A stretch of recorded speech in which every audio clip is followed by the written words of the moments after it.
వర్షాకాలంలో అత్యధిక వర్షపాతం నమోదై 2 రోజులు గడిచింది. కామారెడ్డి జిల్లాలో కుంభవృష్టి కురిసి 48 గంటలు గడిచింది. నిజామాబాద్ జిల్లాలో భారీ వర్షం పడి తేరుకున్న వరద ముప్పు తగ్గలేదు. ఎందుకంటే నిజామాబాద్ ఉమ్మడి జిల్లాలో మంచిర్యాల గోదావరి నదిలో ఉగ్రరూపం తగ్గలేదు. పైన మహారాష్ట్ర నుంచి గోదావరికి వరద పోటెత్తుతుంది.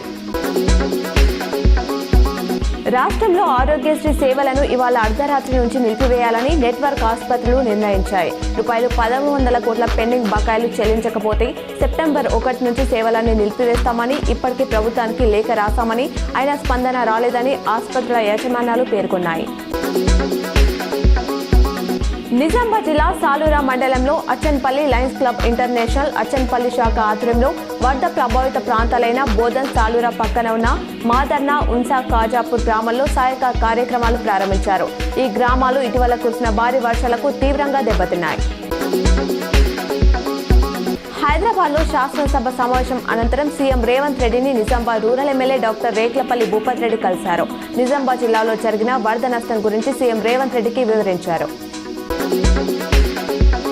చైనా టియాన్జిన్లో పర్యటిస్తున్న ప్రధాని మోదీ ఆ దేశ అధ్యక్షుడు జిన్పింగ్తో సమావేశమయ్యారు.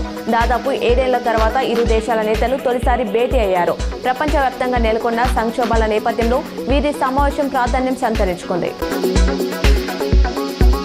బలహీన వర్గాల అభివృద్ధిపై బీఆర్ఎస్ కు చిత్తశుద్ధి లేదని సీఎం రేవంత్ అన్నారు. వారిది కల్వకుంట్ల కుటుంబం కాదు, బీసీలు ఓసీలు కల్వకుండా చూసే కుటుంబం. వారికి బీసీ రిజర్వేషన్లు ఇవ్వడం ఇష్టం లేదు.